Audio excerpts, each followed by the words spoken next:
সকালে যখন ঘুম ভাঙলো তখন বুকটা কেমন জানি ভারী ভারী লাগছে। চোখ মেলে দেখি মিতু আমাকে জড়িয়ে ধরে শুয়ে আছে। আমি এটা দেখে এক ধাক্কায় মিতুকে সরিয়ে দিয়ে আমি উঠে পড়লাম। আমি বললাম, এই মেয়ে, তোমার সাহস তো দিন দিন বেড়ে যাচ্ছে, ভাবছোটা কি? কিছু বলছি না দেখে মাথায় উঠে পড়বা? কথাটা একটু জোরেই বললাম। মিতু ভয় পেয়ে গেল। না মানে স্যার, আসলে হয়েছে কি? আমি বললাম, কি হয়েছে? সেদিন ঠোঁটে কিস করলা, আজকে আবার জড়িয়ে ধরলা, এগুলা দিয়ে কি বোঝাতে চাইছো? হ্যাঁ? হঠাৎ করে কোথা থেকে যেন আন্টি এসে বলল, কি হয়েছে রেদওয়ান, এত চেঁচামেচির আওয়াজ শোনা যায় কেন? মিতু বলল, আসলেই আম্মু, আমি স্যারকে ঘুম থেকে ডাক দিতেই স্যার বিছানা থেকে পড়ে গেছে বলে হাসতে লাগলো। আমি বললাম, এখন মনটা চায় কি করতে বলেন? আন্টি বলল, ও এই ব্যাপার। রেদওয়ান বাবা, কিছু মনে করো না। এই, এখান থেকে তুই যা তো, দুষ্টুমি আর দুষ্টুমি শুধু। আমি বললাম, আন্টি আমি যাই, আম্মু মনে হয় চিন্তা করছে। আন্টি বলল, আচ্ছা বাবা, নাস্তা করে যাও। আমি বললাম, না আন্টি, আরেকদিন, বলে আমাদের বাসায় চলে আসলাম। কলিং বেল বাজতেই আম্মু এসে দরজা খুলে দিল। আম্মু বলল, কি রে রেদওয়ান, তুই কালকে সারা রাত কোথায় ছিলি? আমি বললাম, কোথায় ছিলাম বলো? রাতে যে এত কলিং বেল বাজালাম তাও তো দরজা খুললা না, তাই মিতুদের বাসায় গিয়ে ঘুমিয়েছিলাম। আম্মু বলল, আসলেই বাবা, তোর জন্য অপেক্ষা করতে করতে আমি ঘুমিয়ে গেছিলাম, তাই কিছু বলতে পারি না। আমি বললাম, আম্মু কিছু করেছো? আমার খুব খিদে পেয়েছে। আম্মু বলল, আচ্ছা তুই ওয়েট, ভিডিওটা যদি ভালো লাগে সবাই একটা লাইক সাবস্ক্রাইব করে যাবেন। আগে ফ্রেশ হয়ে আয়। আমি বললাম, রুমে গিয়ে ফ্রেশ হয়ে বাইরে এসে দেখি আম্মু টেবিলে নাস্তা রেডি করে ফেলেছে। আমি টেবিলে বসতেই ইসিও আসলো। আমি বললাম, কি রে ইসি, কি খবর? ইসি বলল, কয়টার খবর বলবো ভাইয়া? আমি বললাম, এই মাইর খাবি ছেড়ি। ইসি বলল, তোর সাহস আছে আমাকে মারার? আমি বললাম, সকাল সকাল তোর সাথে ঝগড়া করার কোনো ইচ্ছা আমার নেই। ইসি বলল, হ্যাঁ আমারও বুঝি ইচ্ছা আছে তোর সাথে মারামারি করার। আমি বললাম, বোন চুপ কর, খাতো, কোনো কথা বলিস না। নাস্তা শেষ করে রুমে গেলাম। আমি বললাম, ইসি, এই ইসি। ইসি আমার রুমে এসে বলল, কি হয়েছে রে ভাইয়া? আমি বললাম, মিতুর ব্যবহার আমার কাছে খুব ভালো লাগছে না বোন, একদম। তুই একটু ওকে বুঝিয়ে বলিস তো। ইসি বলল, না জানার ভান করে। কেন ভাইয়া, মিতু তোর সাথে কি করেছে? আমি বললাম, এই রে, এখন কি বলবো? শুন, কি করেছে সেটা তো জানতে হবে না, শুধু তুই বলবি ভাইয়া এসব একদম পছন্দ করে না। ইসি বলল, কি পছন্দ করিস না বলবি তো? আমি বললাম, আমার মাথাটা ঘুরছে বোন, তুই এখান থেকে যা, এখন এত টেনশন আর ভালো লাগে না। ইসি বলল, ভাইয়া আমি তোর মাথাটা টিপে দেই? আমি বললাম, দে। সকাল সকাল মারিয়া তাড়াতাড়ি রেডি হয়ে সুমাইয়াদের বাসায় চলে গেল। গিয়ে দেখে সুমাইয়া বসে বসে কি জানি কম্পিউটারে দেখছে। সুমাইয়া বলল, তুমি আসছো তাহলে? মারিয়া বলল, জি ম্যাম। সুমাইয়া বলল, রেদওয়ানের খবর কি? মারিয়া বলল, ম্যাম রাতে ওকে বাসায় পাঠিয়ে দিয়েছি। এখন কি বলবো ওকে ম্যাম? কালকে থেকে কাজে লেগে পড়তে। সুমাইয়া কাজ রেখে মারিয়ার দিকে তাকিয়ে বলল, সাধারণ একটা ছেলেকে এত তাড়াতাড়ি বিশ্বাস করা যাবে না, আগে একটু বাজিয়ে দেখতে হবে ও কি কাজ করার জন্য পারফেক্ট কিনা। মারিয়া বলল, কি করতে হবে তাহলে ম্যাম? সুমাইয়া বলল, আমাদের লোক দিয়ে ওকে কিডন্যাপ করাও। মারিয়া বলল, কিন্তু ম্যাম কেন এমন করব? সুমাইয়া বলল, যা বলছি তাই করো, আর ও তো তোমাকে চেনে তাই না? মারিয়া বলল, ম্যাম। সুমাইয়া বলল, তাহলে তুমি ওর সামনে যাবা না, আমাদের লোক দিয়ে সবকিছু করাবা। মারিয়া বলল, কিভাবে কি করব বললে ভালো হতো ম্যাম। সুমাইয়া বলল, ওকে কিডন্যাপ করে বলবা তুই সুমাইয়ের জন্য কি কাজ করিস, মানে আমার সম্পর্কে সবকিছু জানতে চাইবা, দেখবা বলে কিনা। যতক্ষণ পর্যন্ত আমার সম্পর্কে ও না বলবে, মারতে মারতে অজ্ঞান করে ফেলবা। জ্ঞান ফিরেও যদি আমার সম্পর্কে কিছু না বলে, আবারও মারতে শুরু করবা। আর এই বিষয়টা যেন রেদওয়ান জানতে না পারে। বলবা এসব বিপক্ষের শত্রুরা করেছে, আর শেষে ওকে হাসপাতালে ভর্তি করে দিবা। মারিয়া বলল, এমন করা কি ঠিক হবে ম্যাম? কালকেই মাত্র ও ট্রেনিং শেষ করে আসছে। সুমাইয়া বলল, আমি যা বলছি তাই করো, এত কথা কেন বলো? মারিয়া বলল, জি ম্যাম, তাই হবে। ইসি আমার মাথা টিপে দিচ্ছে। আমি বললাম, ইসি। মিলি বলল, ভাইয়া বল। আমি বললাম, তোর এখন একটা ফোন দরকার, কিন্তু আমি কিনে দিতে পারছি না, আমার কাছে এই মাসে এত টাকা নাই, কিন্তু সামনের মাসে প্রথমেই বেতন পেয়ে সবার আগে তোকে একটা ফোন কিনে দেবো। ইসি বলল, আরে ভাইয়া লাগবে না তো। আমি বললাম, আমি বুঝি রে বোন, তোর কি লাগবে আর কি লাগবে না। ইসি বলল, ভাইয়া তোর ফোনটা বাজছে। আমি বললাম, দে তো দেখি কে ফোন করেছে। ফোনটা রিসিভ করতেই মারিয়া বলল, কি খবর রেদওয়ান?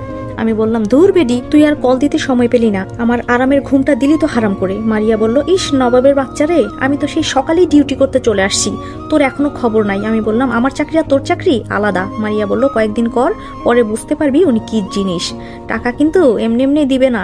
আমি বললাম, কার কাছ থেকে কিভাবে টাকা নিতে হয় তা কিন্তু আমি খুব ভালো করেই জানি। মারিয়া বলল, তাই বলে একজন মন্ত্রীর কাছ থেকে টাকা জোর করে নিবি নাকি? আমি বললাম, আরে আমি কি সেটা বলেছি নাকি? মারিয়া বলল, তোর কথাবার্তা তো এগুলাই ইঙ্গিত করে। আমি বললাম, আমার মনে হয় কি জানিস, তুই ম্যামের চাকরি করতে করতে পাগল হয়ে গেছিস। মারিয়া বলল, মাত্র তো আমাকে পাগল বললি, তুই কয়েকদিন কর, পরে তুইও পাগল হয়ে যাবি। আমি বললাম, আচ্ছা মারিয়া, তোর একটা কথা বলবো। মারিয়া বলল, বল, কি বলবি? আমি বললাম, আমরা তো একসাথে কাজ করি। মারিয়া বলল, করি না, করব আজ থেকে। আমি বললাম, সে যাই হোক একই কথা। মারিয়া বলল, এত না পেঁচিয়ে বল, কি বলবি? আমি বললাম, আজকে থেকে দুইজন বন্ধু হয়ে যাই, কি বলিস? মারিয়া বলল, হওয়া যায়, কিন্তু তোর মুখের ভাষা একটু ঠিক করিস। আমি বললাম আমার মুখের ভাষা খারাপ নাকি? আর আপনি আপনি খুব সাধু মানুষ। মারিয়া বলল, ভাই এমনি অনেক কথা বলে ফেলেছি, এখন শুন যেটার জন্য তোরে ফোন দিছি। আমি বললাম বল। মারিয়া বলল 10টার দিকে ম্যামের বাড়িতে আসবি। আমি বললাম ঠিক আছে। তুই এখন কি করিস?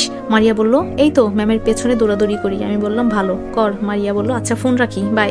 আমিও বললাম, আরে যা সাতচন্নি। মারিয়া বলল, তোকে আমি দেখে নেব। আমিও বললাম, আরে যা যা, আমিও দেখতে চাই। মারিয়া বলল, ধুর, বলেই ফোনটা রেখে দিল। ইসি বলল, ভাইয়া এই মেয়েটা কে রে? আমি বললাম, কাউকে বলবি না, সাবধান। ইসি বলল, আরে না ভাইয়া বল। আমি বললাম, এই মেয়েটা হলো ওই দিন মিতুদের স্কুলে যে মন্ত্রী এসেছিল না, ওনার সেক্রেটারি। ইসি বলল, কি ভাইয়া? আমি বললাম, হ্যাঁ, এত অবাক হয়ে লাভ নেই, আমিও এই মন্ত্রীর আন্ডারে কাজ করবো আজ থেকে। ইসি বলল, আমার বিশ্বাস হচ্ছে না ভাইয়া। আমি বললাম, সব ওপর আল্লাহর ইচ্ছা। ইসি বলল, কিভাবে কি হলো ভাইয়া? মিতু বলল, কি করো ইসি? আমি মনে মনে বললাম, এই যে দেখ এসে গেছে। ইসি বলল, কিছু করি না, শুধু ভাইয়ার মাথা টিপতেছি। মিতু বলল, তুমি নিচে আসো, আমি দিচ্ছি স্যারের মাথা টিপে।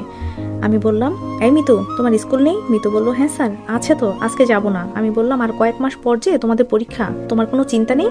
মিতু বলল, সব পারি তো স্যার, আর আজকে এমনিই ভালো লাগছে না, এর জন্য স্কুলে যাব না। আমি বললাম, তাহলে বাসায় গিয়ে পড়ো যাও। মিতু বলল, স্যার একটা কথা বলতে এসেছি। আমি বললাম, বলো, কি বলবো? মিতু বলল, ইসি তুই একটু বাইরে যাবি? আমি বুঝে গেছি মিতু কি বলবে।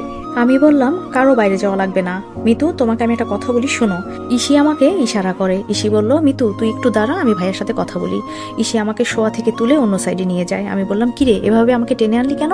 ইসি বলল, দেখো ভাইয়া, মিতু আমার বেস্ট ফ্রেন্ড, ওর কিছু হয়ে যাক তা আমি চাই না, আর ও তোকে পাওয়ার জন্য এগুলা করছে। আমি বললাম, পাওয়ার জন্য মানে? ইসি বলল, আরে ও তোরে ভালোবাসে সেই আগের থেকেই। আমি বললাম, ও তার মানে তুইও এর সাথে জড়িত আছিস? ইসি বলল, আরে না ভাইয়া, আমি ওকে না করেছি, তারপরও ও বলে ও তোকে ভালোবাসে। আমি বললাম, দাঁড়া, আজকে ওর ভালোবাসা বের করবো, পিচ্ছি একটা মেয়ে কি সব বলে না বলে। ইসি বলল, ভাইয়া দেখ 3 মাস পর মিতুর পরীক্ষা, আর এখন যদি তুই ওকে কিছু বলিস তাহলে দেখা যাবে উল্টাপাল্টা কিছু করে বসবে, তাই এখন কিছু বলবি না, আর আমি যদি পারি বুঝাই নেব। আমি বললাম, কেন যে এই বাসায় আসতে গেলাম রে বোন? মিতু বলল, ওই ইসি হয়েছে তোদের কথা? ইসি বলল, এখন চলো দেখি কি বলে। আমি বললাম, বোন এখন আমি কিন্তু সত্যি সত্যি কেঁদে দিব, এসব প্যারা আর ভালো লাগে না আমার। ইসি বলল, আমার লক্ষ্মী ভাই চল, আমি আছি না? আমি বললাম, আছো তো, আমাকে মারার প্ল্যান করছো সবাই মিলে। মিলি হাসে। মিতু বলে, স্যার আপনার চোখটা একটু বন্ধ করেন না, আপনার জন্য একটা সারপ্রাইজ আছে। ইসি বলল ইশারাতে, নে করে নে, আমি আছি, কিছু বলবে না। আমিও ইসির কথা মতো চোখটা বন্ধ করতেই একটু পর আন্দাজ করতে পারলাম আমার হাতে মিতু কি জানি পরিয়ে দিল। চোখ খুলে দেখি এটা একটা ঘড়ি, তবে খুব সুন্দর সেটা। মিতু বলল, স্যার পছন্দ হয়েছে? আমি বললাম, এসবের কি দরকার ছিল? মিতু বলল, আমার বরের হাতটা খালি খালি লাগে তাই দিলাম। আমি বললাম, তোমার বরের হাত মানে কি সব বলছো? ইসি বলে, আরে ভাইয়া, বর মানি বড়াই করে তোর হাতে মিতু ঘড়ি পরিয়ে দিয়েছে। মিতু জানে তুই এটা খুলবি না, এটাকেই বলে বড়াই। আমি বললাম, কিন্তু আমি তো শুনলাম বর বলেছে। মিতু বলল, স্যার আপনি একটু বেশিই শুনেন। আমি বললাম, হয়তো। ধুর, তোরা দুজন আমাকে পাগল বানিয়ে ফেলবি, বুঝেছি, আমাকে এখান থেকে যেতে হবে। মিতু বলল, স্যার স্যার স্যার একটা কথা বলার ছিল। আমি বললাম, কি বলতে চাও বলো। মিতু বলল, বিকালে আমাকে একটু ঘুরতে নিয়ে যাবেন? আমি বললাম, যদি সময় পাই তাহলে সবাইকে নিয়ে যাবো নি। মিতু বলল, স্যার সবাই না, শুধু আমি যাব আপনার সাথে। আমি বললাম, এই মেয়ে দেখো, এভাবে কথা বলছি দেখে মাথায় উঠে বসবা না, একদম বলে দিলাম। মনে করছো কিছু বলি না দেখে যা ইচ্ছা তাই করবা, সাবধানে থাকবা। এই ইসি, আমি আসি রে, এখন আমাকে যেতে হবে। মিতু বলল, ইসি চল তোর রুমে। ইসি বলল, চল। আমি ওয়াশরুমে গিয়ে ফ্রেশ হতে লাগলাম। ইসি বলল, এই তুই কিন্তু ভাইয়ার সাথে আজকাল একটু বেশি বাড়াবাড়ি করছিস। মিতু বলল, আমি তো তোর ভাইকে ভালোবাসি, জাস্ট এটাই বোঝাতে চাইলাম, কিন্তু তোর ভাই দেখ মোটেও বুঝলো না। ইসি বলল, তাই বলে তুই সামনাসামনি এসব বলবি? মিতু বলল, তুই ঠিকই বুঝলি, তোর ভাই কেন বুঝে না বলতো? ইসি বলল, ভাইয়ার মাথা খারাপ আজকে, আর তোরে যে কিছু বলে নাই এটাই তোর ভাগ্য মনে কর। মিতু বলল, কেন, আজকে তোর ভাইয়ার জন্য কি মাথা খারাপ? ইসি বলে, যা আবার ভাইয়ার কাছে মাথায় 2টা বাড়ি দিবে নে। মিতু বলল, তোর ভাইয়া কেন বুঝে না বলতো, আমি ওকে কত ভালোবাসি। ইসি বলে, এই কি করছিস, কান্দিস কেন? মিতু বলল, আর কিভাবে বুঝাবো বলতো, আমি তো ওকে অনেক ভালোবেসে ফেলেছি, ওকে ছাড়া আমি বাঁচতে পারবো না। ইসি বলে, কান্দিস না, আমি আছি তো, তুই আগে ভালো করে পরীক্ষা দে, পরে আমি এই বিষয়টা দেখবো নে। মিতু বলল, সত্যি বলছিস তো? ইসি বলল, আমি তাহলে কি তোর সাথে মিথ্যা বলছি বল? ইসি মিতুর চোখের পানি মুছিয়ে দিল। মিতু বলল, সত্যি তুই খুব ভালো রে। ইসি বলল, আচ্ছা এখন স্কুলে যা রেডি হয়ে। মিতু বলল, কিন্তু ভালো লাগছে না। ইসি বলল, তুই যদি প্লাস আনতে না পারিস পরীক্ষায় তাহলে কিন্তু ভাইয়া তোকে বিয়ে করতে চাইবে না। মিতু বলল, আমি অবশ্যই প্লাস আনবো, তুই দেখিস। ইসি বলল, এজন্যই বলছি, গিয়ে ভালো করে পড়াশোনা কর। মিতু বলল, করবো। আমি রেডি হয়ে রুম থেকে বাইর হলাম। আম্মু বলল, বাবা আজ থেকে কি জয়েন করবি? আমি বললাম, আম্মু দোয়া করো আমার জন্য। আম্মু আমার কপালে একটা চুমু দিয়ে বলে, দেখে শুনে যাস বাবা। আমি বললাম, আচ্ছা আম্মু যাই তাহলে। বাইরে এসে রিক্সার জন্য দাঁড়িয়ে আছি, কিন্তু কোনো রিক্সা পাচ্ছি না। আজকে 9টার দিকে যাচ্ছি, প্রথম দিন তো, তাই একটু আগে যাওয়া উচিত। 20 মিনিটের মতো দাঁড়িয়ে আছি, কোনো রিক্সা আসার খবরও নাই এখনো। হঠাৎ আমাদের বাসা থেকে নিচে 2টা মেয়ে নেমে এলো। তবে এখানে একজন বোরখা পরে এলো। বোরখা পরা মেয়েটাকে অনেক সুন্দর লাগছে। মনে মনে বললাম ক্রাশ খাওয়া যাবে না, আমার কিন্তু অলরেডি একজন ক্রাশ আছে। বোরখাওয়ালির সাথে মেয়েটার উপর নজর পড়তেই, আরে এটা তো দেখি ফারজানা, আর বোরখাওয়ালি তাহলে মিতু। ধুর, আজকাল কি এমন ডিজাইনের যে বোরকা বের হয়, কাউকে চেনাই যায় না। ফারজানা বলল, ভাইয়া আজকে তো তোমাকে খুব হ্যান্ডসাম লাগছে। আসলেই মন্ত্রীর সাথে কাজ করবো বলে কথা, একটু না সাজলে কি হয়। আমি বললাম ধন্যবাদ ফারজানা। মিতু বলল, আজকে আপনাকে খুব সুন্দর লাগছে। আমি বললাম তোমাকেও ধন্যবাদ। তো তুমি যে বললে স্কুলে যাবে না আজকে? ফারজানা বলল, স্যার, একবার বলে যাবো আর একবার বলে যাবো না। আমি বললাম, এই তো রিক্সা চলে এসেছে, যাও তোমরা 2 বোন চলে যাও, আমি আরেকটা দেখে উঠবো। মিতু বলল, না স্যার, আপনি অনেকক্ষণ ধরে দাঁড়িয়ে আছেন, আপনি আগে যান, আমরা পরে আসছি, আমাদের স্কুল অনেক পরে। আমি বললাম, আজকে আমার একটু বেশি দরকার, যাই হোক তোমরা একটা রিক্সা দেখে চলে এসো। বলে রিক্সায় উঠে গেলাম। ওরা 2 বোন দাঁড়িয়ে আছে, বিষয়টা আমার কাছে খুব খারাপ লাগলো, কিন্তু কি করব, আমারও যে অনেক বেশি দরকার। আমি রিক্সাওয়ালা মামাকে বললাম, মামা কোনো শর্টকাট রাস্তা আছে? এই ঠিকানায় যাব, দেরি হলে হবে না। রিক্সাওয়ালা মামা বলল, মামা আছে, আপনি বসে থাকেন, আমি নিতাছি। আমি বললাম, একটু তাড়াতাড়ি করেন। রিক্সায় আমি বসে বসে চিন্তা করছি মিতুর বিষয়টা নিয়ে। হঠাৎ কোথা থেকে একটা মাইক্রো এসে রিক্সার সামনে দাঁড় করিয়ে দিল। কিন্তু এই গলির ভেতরে মাইক্রো এলো কি করে? একটা রিক্সাও চলতে অসুবিধা হয়, আর এখানে মাইক্রো? রিক্সাওয়ালা মামা বলল, এই মামা, মাইক্রোটা একটা পেছনের অন্য গলি দিয়ে বের হলে খুব ভালো হতো। কিন্তু মাইক্রো থেকে 4 জন লোক বের হলো, এদের দেখে অনেক শক্তিশালী মনে হলো, যেন বডিগার্ড। কিন্তু একজনের হাতে একটা রাইফেল আছে। তারা আমাদের রিক্সার সামনে এসে আমার দিকে একজন রাইফেল তাক করে ধরলো। আমি বললাম, কি করেছি ভাই আমি? আমার দিকে রাইফেল কেন তাক করেছেন? কেন, আমাকে মারবেন না প্লিজ। ওরা বলল, না মরতে চাইলে আমাদের সাথে মাইক্রোতে ওঠ। আমি ভয় পেয়ে বললাম, কোথায় নিয়ে যাবেন আমাকে? ওই তরে উঠতে বলছি না, ওঠ, কোনো কথা বলবি না। আমি বললাম, ভাই আজকে আমার অফিসে প্রথম জয়েন, না গেলে চাকরিটা হারাতে হবে, ছেড়ে দেন না ভাই। ওরা তো আরো রেগে বলল, আর যদি একটা কথা বলিস তাহলে সত্যি সত্যি গুলি করে দেব। আমি ভয়ে ভয়ে রিক্সা থেকে নামতে রিক্সাওয়ালা রিক্সা নিয়ে দৌড়ে চলে গেল। ওদের সাথে মাইক্রোতে উঠলাম। ওরা যে মাইক্রো কোন দিকে নিতে লাগলো আমি দেখতে পারলাম না। 2 জন আমার 2 সাইডে বসা আছে, তাকাতেও ভয় হচ্ছে। আমার খুব ভয় হচ্ছে, আমি মারা গেলে আমার মা আর বোনকে কে দেখে রাখবে, খুব ভয় হচ্ছে। প্রায় অনেকক্ষণ বসে থাকার পর ওরা আমাকে গাড়ি থেকে নামালো। মাইক্রো থেকে নেমেই দেখি শুধু এখানে একটাই বাড়ি আছে, আশেপাশে আর কিছুই নেই। ছোট ছোট বাগান আছে কয়েকটা। আমাকে ধরে ভিতরে নিয়ে গেল। একটা কাঠের চেয়ার আছে, ওইটাতে আমাকে বাঁধলো। আমি বললাম, ভাই এভাবে আমাকে কেন বাঁধছেন? চুপ কর, কোনো একটা কথা বলবি না। আমি বললাম, আমার অপরাধটা কোথায় একটু বলবেন?